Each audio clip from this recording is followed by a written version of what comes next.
உன் வீட்டு கதவை தட்டுறேன். ஏமா நீங்களா? என்ன நீங்க போகல? இந்த ஊர்ல எல்லாரும் செத்துட்டு இருக்காங்க. காலரா நோய். நான் கூட நோய்க்கு பயப்பட்டா என்னாகிறது? இந்த ஊர்ல நான் பிரசாதம் சாப்பிடல. இந்த வேப்பிலை சாருனால இந்த ஊருக்கு நல்லது செய்யணும்னு உன் வீட்டுக்கு வந்தேன்.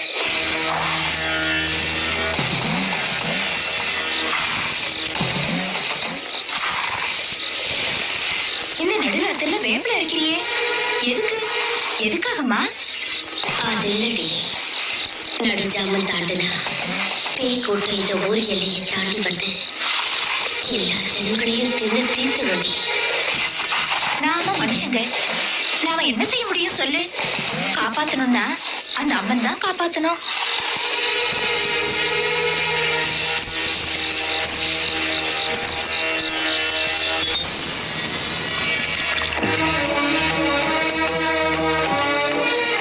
பாரு, இந்த வேப்பிலை தண்ணிய ஒவ்வொரு வீட்டு வாசப்படி மேல தெளிச்சுட்டு மேற்கல்ல வரையில போய் மிச்சத்தை ஊத்திட்டு வா. நல்லா இருக்கு நீ சொல்றது. இந்த நடுராத்திரில போய் ஊரெல்லாம் வேப்பிலை தண்ணி தெளிச்சிட்டு இருந்தா என் குடிசை யார் பாக்குறது? கவலைப்படாதடி, இந்த தண்ணியை தெளிச்சா எந்த நோயும் இந்த ஊர் பக்கமே வராது. விடியறதுக்குள்ள தெளிச்சிட்டு வா. நீ வர வரைக்கும் நான் இருக்கிறது நகர மாட்டேன். நிச்சயமா இருப்பல்ல? நிச்சயமா இருக்கு. நீ திரும்பி என்கிட்ட வர வரைக்கும் இந்த குடிசையில இருந்தே இல்ல, இந்த ஊர்ல இருந்தே போக மாட்டேன். என் மேல ஆணையா?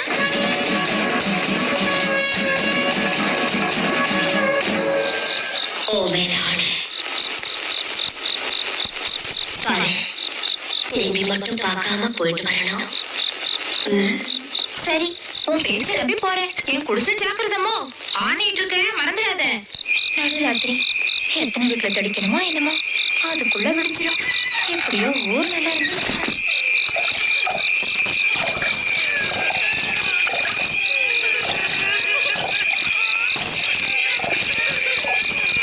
ஐயோ, அந்த அம்மா சாப்பிட்டுச்சோ இல்லையோன்னு தெரியலையே.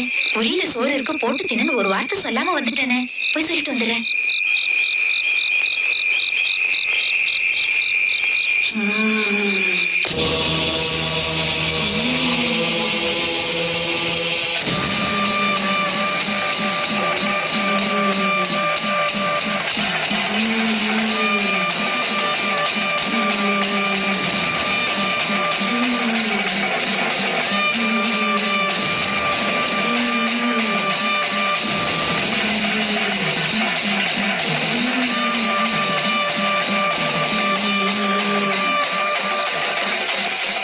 எல்லாருக்கும் படி இழக்கிற அந்த அம்மன் தாய் இந்த ஏழையோட குடிசைக்கு வந்திருக்கிறாளா?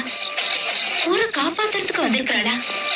அந்த தாய் எப்பவும் இங்கே இருந்தா ஊருக்கு ஒரு கெடுதல வராதில்ல. பொழுது பிடிச்சதும் போயிடுவாளா என்னமோ.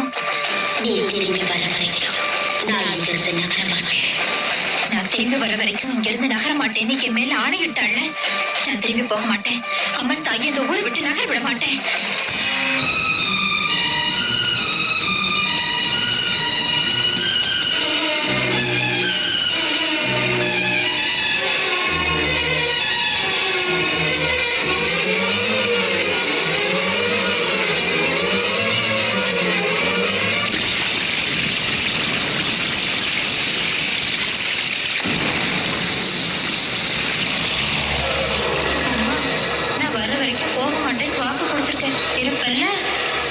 இருக்கிறேன் மகளே, எப்பொழுதும் இங்கேயே இருக்கிறேன்.